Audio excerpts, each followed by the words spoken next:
मार्गशीर्ष के महीने में गुरुवार के दिन देवी लक्ष्मी जी की पूजा और व्रत का विधान है।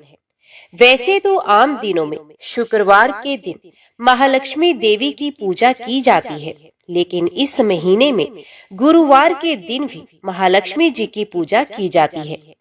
मान्यता है कि इस दिन देवी की पूजा करने से धन की बरसात होती है और घर में सुख समृद्धि का वास होता है और माता रानी की कृपा से सभी कष्ट भी दूर हो जाते हैं। इसलिए इस महीने में विशेषकर भगवान श्री कृष्ण और माता लक्ष्मी जी की पूजा जरूर करनी चाहिए। मार्गशीर्ष मास को अघन मास भी कहते हैं। वैसे तो इस महीने में पड़ने वाले सभी गुरुवार के दिन व्रत भी रखना चाहिए, लेकिन जो सारे गुरुवार का व्रत ना रख पाए, अगर एक भी गुरुवार का व्रत रख ले तो उससे भी माता लक्ष्मी जी प्रसन्न हो जाती हैं। जो लोग किसी कारण से कोई भी व्रत ना रख पाए, तो ऐसे में सच्चे मन से महालक्ष्मी जी की पूजा करके सभी को व्रत की कथा भी अवश्य पढ़नी और सुननी चाहिए। आज के वीडियो में आप श्रवण करेंगे माता महालक्ष्मी जी की पौराणिक व्रत कथा। इससे पहले मैं आपको बता दूं कि हमारे चैनल पर हर दिन आप मार्गशीर्ष मास महात्म्य की कथाएं और भागवत कथा भी सुन सकते हैं। अगर आपने इन कथाओं को नहीं सुना है तो प्लीज जरूर सुनिएगा। आइए भक्तजनों, ध्यान से सुने श्री महालक्ष्मी जी की व्रत कथा, गुरुवार की व्रत कथा। इसे श्रवण और पठन करने से दुख दारिद्र्य दूर हो जाता है। श्री महालक्ष्मी माता की कृपा से सुख संपत्ति ऐश्वर्य प्राप्त होता है। मन की संपूर्ण इच्छाएं पूरी हो जाती हैं। श्री महालक्ष्मी माता के अनेक रूप तथा नाम हैं।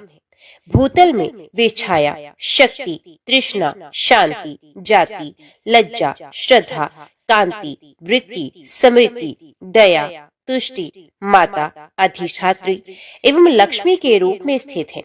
उन्हें हम प्रणाम करते हैं। कैलाश पर्वत पर पार्वती, क्षीर सागर में सिंधु कन्या, स्वर्गलोक में महालक्ष्मी, भूलोक में लक्ष्मी, ब्रह्मलोक में सावित्री, ग्वालों में राधिका, वृंदावन में रासेश्वरी, चंदनवन में चंद्रा, चंपक वन में गिरिजा, पद्मावन में पद्मा, मल्टी वन में मालती, कुंदन वन में कुंददत्ती, केतकी वन में सुशीला, कदम वन में कदम माला, राजप्रसाद में राजलक्ष्मी और घर घर में गृह लक्ष्मी इन विभिन्न नामों से पहचानी जाती हैं। इस तरह सर्वथा चारों ओर सर्वभूत में सुपरिचित माता श्री महालक्ष्मी जी की ये कथा है। अब हम इसका श्रवण पाठन भी करेंगे। भारतवर्ष के सौराष्ट्र देश में द्वापर युग की ये कहानी हुई है। सौराष्ट्र में उस समय भद्रश्रवा नाम के राजा थे। वे बड़े पराक्रमी राजा थे। 4 वेद, 6 शास्त्र, 18 पुराणों का उन्हें ज्ञान था। उनकी रानी का नाम सूर्त चंद्रिका था। रानी दिखने में सुंदर और सुलक्षणा थी तथा पतिव्रता थी। उन दोनों को 7 पुत्र तथा उसके बाद एक कन्या का वरदान मिला था। कन्या का नाम श्यामबाला रखा गया था। एक बार महालक्ष्मी जी के मन में आया कि जाकर उस राजा के राजप्रसाद में रहे। इससे राजा को दुगनी धन दौलत की प्राप्ति हो जाएगी और वे इस धन दौलत से अपनी प्रजा को और भी सुख दे पाएगा। गरीब के घर अगर रहे और उसे धन दौलत प्राप्त हो तो वे स्वार्थी की तरह केवल अपने ऊपर ही खर्च करेगा। ये सोचकर श्री महालक्ष्मी जी ने बूढ़ी ब्राह्मण स्त्री का रूप धारण किया। हाथ में लाठी लिए लाठी के सहारे रानी के द्वार तक पहुंची। यद्यपि उन्होंने बूढ़ी औरत का रूप धारण किया था, पर उनके चेहरे पर देवी का तेज था। उन्हें देखते ही एक दासी सामने आई। उसने इनका नाम काम, धाम, धर्म पूछ डाला। वृद्ध ब्राह्मण का रूप धारित माता लक्ष्मी ने कहा, बालिके, मेरा नाम कमला है। मेरे पति का नाम भुवनेश है। हम द्वारिका में रहते हैं। तुम्हारी रानी पिछले जन्म में एक वैश्य की पत्नी थी। वे वैश्य गरीब था। दारिद्र्य के कारण हर रोज घर में झगड़े होते थे तथा उसका पति रोज उसे मारता भी था। इन बातों से तंग आकर वे घर छोड़कर चली गई थी तथा वन जंगल में खाली पेट भटकने लगी थी। उसकी इस दुर्दशा पर मुझे दया आई। तब मैंने उसे सुख संपत्ति देने वाली श्री महालक्ष्मी की कथा सुनाई। मेरे कहने पर उसने श्री महालक्ष्मी का व्रत भी किया। श्री महालक्ष्मी प्रसन्न हुई और उसकी गरीबी दूर हुई। उसका घर संसार, दौलत, संतति, संपत्ति से भर गया। बाद में पति पत्नी दोनों परलोक से धार गए। लक्ष्मी व्रत करने के कारण वे लक्ष्मी लोक में रहे। उन्होंने जितने साल महालक्ष्मी का व्रत किया, उतने हजारों साल उन्हें सुख भोग भी मिला। इस जन्म में उसका जन्म राजघराने में हुआ है, परंतु वे श्री महालक्ष्मी का व्रत करना भूल गई है। उसे ये याद दिलाने में यहाँ आई हूँ।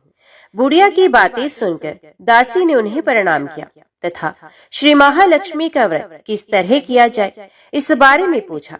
बुढ़िया रूप धारण किए हुए श्री माता महालक्ष्मी ने दासी को पूजा की संपूर्ण विधि तथा महिमा बताई। इसके बाद वे दासी माता को प्रणाम कर रानी को बताने अंदर चली गई। राज वैभव में रहते हुए रानी को अपने ऐश्वर्य को बहुत घमंड हो गया था। संपत्ति तथा अधिकार की वजह से वे उन्मत्त हो गई थी। दासी द्वारा बताई गई बुढ़िया की बातें सुनकर वे आग बबूला होकर राजद्वार पर आकर बुढ़िया रूपी श्री महालक्ष्मी पर बरस पड़ी। उसे ये मालूम नहीं था कि श्री महालक्ष्मी माता बुढ़िया का रूप धारण किए हुए द्वार तक आई है, परंतु रानी के इस कदर रूख बर्ताव देख तथा अपना अनादर देखकर माता ने वहां ठहरना ठीक न समझा। वे वहां से चल पड़ी। राह में उन्हें राजकुमारी श्यामबाला मिली। उन्होंने श्यामबाला को सारी बात बताई। श्यामबाला ने अपनी ओर से श्री महालक्ष्मी माता से क्षमा मांगी। माता को उस पर बहुत दया आई। उन्होंने श्यामबाला को श्री महालक्ष्मी व्रत के बारे में बताया। उस दिन अगहन मार्गशीर्ष माह का पहला गुरुवार था। श्यामबाला ने परम श्रद्धा से श्री महालक्ष्मी का व्रत रखा। फल स्वरूप राजा सिद्धेश्वर के सुपुत्र मालाधार से उसका विवाह हुआ। वे धन दौलत, ऐश्वर्य, वैभव से माला माल हो गई। पति के साथ ससुराल में आनंद से दिन बिताने लगी। इधर श्री महालक्ष्मी का रानी पर प्रकोप हुआ। फलस्वरूप राजा भद्रश्रवा का राज्य एवं राज कारोबार नष्ट हो गया। यहाँ तक के खाने के लाले पड़ गए। ऐसी हालात में एक दिन रानी ने राजा से निवेदन किया, हमारा दामाद इतना बड़ा राजा है, धनवान है, ऐश्वर्यशाली है, क्यों न उसके पास जाए, अपना हाल उसे बताएं, वे जरूर हमारी मदद करेगा। रानी की इस बात पर राजा भद्रश्रवा दामाद के पास रवाना हुए। राज्य में पहुंचकर एक तालाब के किनारे थोड़ी देर विश्राम लेने के लिए ठहरे। तालाब से पानी लेने आते जाते दासियों ने उन्हें देखा। उन्होंने विनम्रता से उनकी पूछताछ की। जब उन्हें ये मालूम हुआ कि वे रानी श्यामबाला के पिता हैं, तो दौड़ते हुए जाकर उन्होंने रानी को सारी बात बताई। रानी ने दासी के हाथ राज परिधान भेजकर बड़े ठाट से उनका स्वागत तथा आदर सत्कार किया। खान पान करवाया गया। जब वे लौटने लगे तो सोने की मोहरों से भरा घड़ा भी दिया। राजा भद्रश्रवा जब वापस लौटे तो उन्हें देखकर रानी सूर्यचंद्रिका बहुत खुश हुई। उन्होंने सोने की मोहरों से भरे घड़े का मुंह खोला, पर हाय भगवान, घड़े में धन के बदले कोयले मिले। ये सब श्री महालक्ष्मी के प्रकोप से हुआ था। इस प्रकार दुर्दशा में और कई दिन बीत गए। इस बार रानी स्वयं अपनी कन्या के पास गई। वे दिन अघन माह का अंतिम गुरुवार था। श्यामबाला ने श्री महालक्ष्मी का व्रत किया, पूजा की, अपनी माता से भी व्रत करवाया। इसके बाद रानी अपने घर आई। श्री महालक्ष्मी का व्रत रखने पर उसे फिर से अपना राजपाट, धन दौलत, ऐश्वर्य प्राप्त हुआ। वे फिर से सुख शांति आनंदमय जीवन बिताने लगी। कुछ दिनों के बाद राजकन्या श्यामबाला अपने पिता के घर आई। उसे अपने घर देखकर सूर्यचंद्रिका को पुरानी बातें याद आई। यही कि श्यामबाला ने अपने पिता को घड़ा भर कोयला दिया था और उसे तो कुछ भी नहीं दिया था। इसी कारण श्यामबाला को पिता के घर आने पर उसका कोई आदर आतिथ्य नहीं हुआ, बल्कि अनादर किया गया। पर उसने इस बात का बुरा नहीं माना। अपने घर लौटते समय उसने पिता के घर से थोड़ा नमक ले लिया। अपने घर लौटने पर उसके पति ने पूछा, अपने मायके से क्या लाई हो? इस पर उसने जवाब दिया, वहाँ का सार लाई हूँ। पति ने पूछा, इसका मतलब क्या हुआ? श्यामबाला ने कहा, थोड़ा धीरज रखो, सब मालूम हो जाएगा। उस दिन श्यामबाला ने सारा भोजन नमक डाले बिना बनाया और परोसा। पति ने खाना चखा। सारा खाना नमक बिना बना था, इसलिए स्वाद नहीं आया। फिर श्यामबाला ने थाली में नमक डाला, इससे सारा भोजन स्वादिष्ट लगने लगा। तब श्यामबाला ने पति से कहा, यही है वे मायके से लाया हुआ सार। पति को उसकी बात सही लगी। फिर वे दोनों हंसी मजाक करते हुए भोजन करने लगे। कहा गया है कि इस तरह जो कोई श्रद्धा भाव से श्री महालक्ष्मी जी की पूजा करे, उसे माता की कृपा प्राप्त होती है, सुख संपत्ति शांति प्राप्त होती है, सभी मनोकामनाएं पूर्ण हो जाती हैं। परंतु ये सब प्राप्त होने पर माता की पूजा को भूलना नहीं चाहिए। हर गुरुवार को व्रत पाठ अवश्य करना चाहिए। इस तरह श्री महालक्ष्मी की महिमा भक्तों की मनोकामना पूरी करती है। तो बोलो श्री महालक्ष्मी माता की जय। अभी श्रवण कीजिए दूसरी कथा। एक गांव में एक गरीब ब्राह्मण रहता था। वे नियमित रूप से जगत के पालनहार विष्णु भगवान की आराधना करता था। उसकी पूजा भक्ति से प्रसन्न होकर उसे भगवान श्री विष्णु ने दर्शन दिए और ब्राह्मण से वर मांगने के लिए कहा। तब ब्राह्मण ने लक्ष्मी जी का निवास अपने घर में होने की इच्छा जाहिर की। तब श्री विष्णु ने लक्ष्मी जी की प्राप्ति का मार्ग बताया। उन्होंने बताया कि मंदिर के सामने एक स्त्री आती है जो यहाँ आकर उपले थापती है। तुम उसे अपने घर आने का आमंत्रण देना, वही देवी लक्ष्मी है। विष्णु जी ने ब्राह्मण से कहा, जब धन की देवी माता लक्ष्मी जी के तुम्हारे घर पधारेंगी तो तुम्हारा घर धन और धान्य से भर जाएगा। ये कहकर श्री विष्णु जी चले गए। अगले दिन वे सुबह ही वे मंदिर के सामने बैठ गया। लक्ष्मी जी उपले थापने के लिए आई तो ब्राह्मण ने उनसे अपने घर आने का निवेदन किया। ब्राह्मण की बात सुनकर लक्ष्मी जी समझ गई, ये सब विष्णु जी के कहने से हुआ है। लक्ष्मी जी ने ब्राह्मण से कहा कि मैं चलूंगी तुम्हारे घर, लेकिन इसके लिए पहले तुम्हें महालक्ष्मी व्रत करना होगा। 16 दिनों तक व्रत करने और 16वें दिन रात्रि को चंद्रमा को अर्घ्य देने से तुम्हारा मनोरथ पूरा होगा। ब्राह्मण ने देवी के कहे अनुसार व्रत और पूजन भी किया और देवी को उत्तर दिशा की ओर मुंह करके पुकारा। इसके बाद देवी लक्ष्मी ने अपना वचन पूरा किया। मान्यता है कि उसी दिन से इस व्रत की परंपरा शुरू हुई थी। सब प्रेम से बोलो लक्ष्मी नारायण भगवान की जय। एक बार राजा युधिष्ठिर जी श्री कृष्ण जी से पूछते हैं, भगवान, तीनों लोकों में लक्ष्मी दुर्लभ है, लेकिन व्रत होम तप जप नमस्कार आदि किस क्रम के करने से स्थिर लक्ष्मी प्राप्त होती है?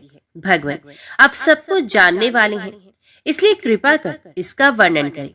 भगवान श्री कृष्ण कहते हैं, महाराज, कहा गया है कि प्राचीन काल में भृगु मुनि की ख्याति नामक स्त्री से लक्ष्मी जी का आविर्भाव हुआ था।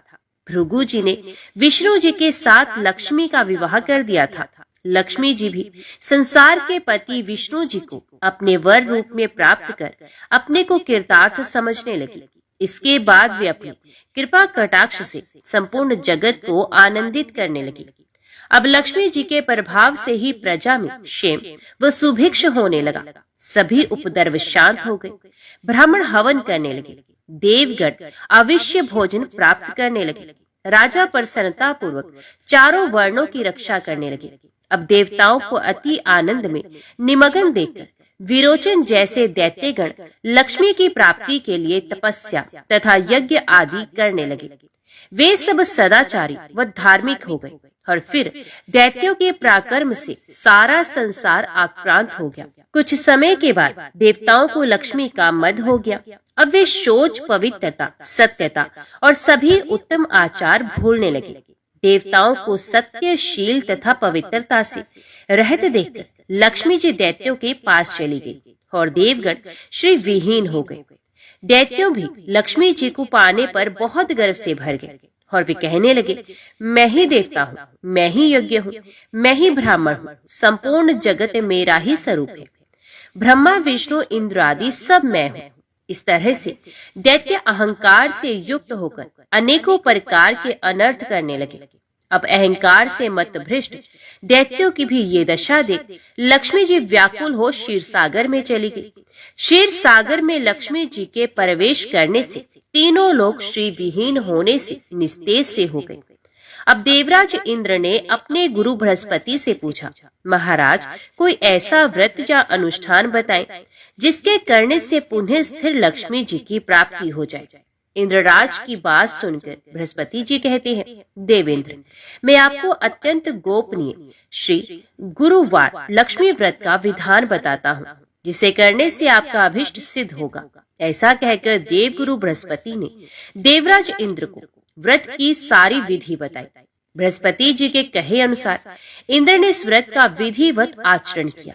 देवराज इंद्र को ये व्रत करते हुए देख विष्णु आदि सभी देवता, दैत्य, दानव, गंधर्व, यक्ष, राक्षस, सिद्ध, विद्याधर, नाग, ब्राह्मण, ऋषिगण तथा राजागण सभी ये व्रत करने लगे। कुछ काल तक ये व्रत करने पर उत्तम बल और तेज पाकर सभी ने विचार किया कि समुद्र को मत कर लक्ष्मी और अमृत को ग्रहण करना चाहिए। इस विचार के आने पर देवता तथा असुर मंदार पर्वत को मथानी दही मथने वाली और वासुकी नाग को रस्सी बनाकर समुद्र मंथन करने लगते हैं। मंथन करने पर सबसे पहले शीतल किरणों वाले उज्जवल चंद्रमा प्रकट होते हैं। उसके बाद देवी लक्ष्मी प्रकट होती हैं। लक्ष्मी जी के कृपा कटाक्ष को पाकर सभी देवता और दैत्य परम आनंदित होते हैं। भगवान विष्णु ने इस श्री लक्ष्मी व्रत को किया था, जिसके परिणाम से देवी लक्ष्मी ने भगवान विष्णु के वक्षस्थल का आश्रय ग्रहण किया। इंद्र ने भी इस व्रत को किया था, जिससे उन्हें त्रिभुवन का राज्य प्राप्त हुआ। लेकिन दैत्यों ने तामस भाव से इस व्रत को किया था, इसलिए ऐश्वर्य पाकर भी वे ऐश्वर्यहीन हो जाते हैं। बृहस्पति जी कहते हैं, महाराज इस प्रकार इस व्रत के प्रभाव से श्री विहीन संपूर्ण जगत फिर से श्री युक्त हो गया। तो बोलिए श्री महालक्ष्मी माता की जय। मार्गशीर्ष मास का शुभ फल पाने के लिए प्रत्येक गुरुवार माता लक्ष्मी की पूजा करने का विधान है। जितना महत्व इस माह भगवान विष्णु की पूजा का है, उतना ही महत्व उनकी प्रिय लक्ष्मी जी की पूजा करने का भी होता है। माना जाता है जो भी मार्गशीर्ष मास के गुरुवार को माता लक्ष्मी के निमित्त व्रत रखता है, उसके जीवन में माता लक्ष्मी की कृपा बरसती है। उसके घर में धन के भंडार माता लक्ष्मी की कृपा से भर जाते हैं। इस दिन चावल के लेप से रंगोली बनाई जाती है और घर की महिलाएं इस लेप से माता लक्ष्मी का स्वागत करती हैं।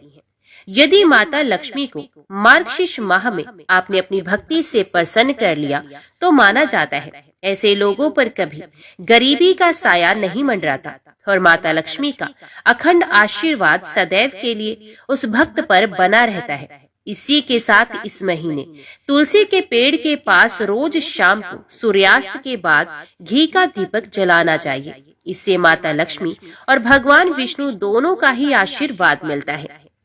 इस प्रकार प्रत्येक गुरुवार को मार्गशीर्ष मास में माता लक्ष्मी की पूजा करें। सबसे पहले स्नान करके स्वच्छ वस्त्र धारण करें, तभी पूजा की प्रक्रिया को प्रारंभ करें। स्नान आदि से निवृत्त होने के बाद धन की देवी माता लक्ष्मी की प्रतिमा स्थापित कर एक चौकी पर करें।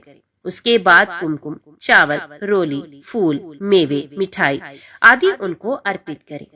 माता लक्ष्मी की पूजा के दौरान यदि उनकी कृपा पानी है तो उनके प्रति घर के द्वार पर कई सारे दीप प्रकाशित करें और जहां आप उनकी पूजा कर रहे हैं वहां उनकी प्रतिमा के सामने भी एक दीप प्रज्वलित करें। माना जाता है ऐसा करने से माता लक्ष्मी उस घर में सदैव के लिए निवास करती हैं और घर की सुख समृद्धि में बढ़ोतरी करती हैं। मान्यता है कि इस दिन एक समय के लिए माँ लक्ष्मी अपने भक्तों के घर में प्रवेश करती हैं। इसलिए लोग इस दिन चावल के लेप से बनी आकर्षक रंगोलियां घर के द्वार पर बनाते हैं। पहले गुरुवार को चावल के लेप से बनी इस रंगोली में माँ लक्ष्मी के चरण चिन्ह को अवश्य बनाएं। इस दिन माता लक्ष्मी को आप घर के बनाए हुए पकवानों जैसे कि मालपुआ, खीर और मिष्टान समेत आदि चीजों का भी भोग लगा सकते हैं। पूजा के दौरान माता लक्ष्मी के निमित्त कलश तैयार करें, जिसमें धान की बालियां और आम के पत्तों का मुख्य रूप से प्रयोग करना चाहिए। मार्गशीर्ष के महीने में माता लक्ष्मी की पूजा दिन में 2 बार करने का विधान है। एक सुबह 5 बजे से पहले और दूसरी शाम को 5 बजे के बाद। माता लक्ष्मी की पूजा के दौरान घी के दीपक से उनकी आरती उतारें और फिर उन्हें मेवे मिष्ठान का भोग लगाएं। आरती के बाद माता लक्ष्मी को हाथ जोड़कर प्रणाम करें और पूजा का प्रसाद घर के सभी सदस्यों में बांटकर खाएं। ऐसा करने से परिवार के सभी सदस्यों पर माता लक्ष्मी प्रसन्न रहेंगी और परिवार का वैभव माता लक्ष्मी के आशीर्वाद से बना रहेगा। तो बोलिए भगवती महालक्ष्मी माता की जय। आज की वीडियो में इतना ही। उम्मीद करती हूँ वीडियो आपको पसंद आई होगी। वीडियो पसंद आई हो तो वीडियो को लाइक और चैनल को सब्सक्राइब जरूर कीजिएगा। जय महालक्ष्मी लिखकर कमेंट बॉक्स में अपनी हाजिरी और अपने सुझाव देना ना भूलेगा। तो मिलते हैं अगली कथा अगली वीडियो के साथ।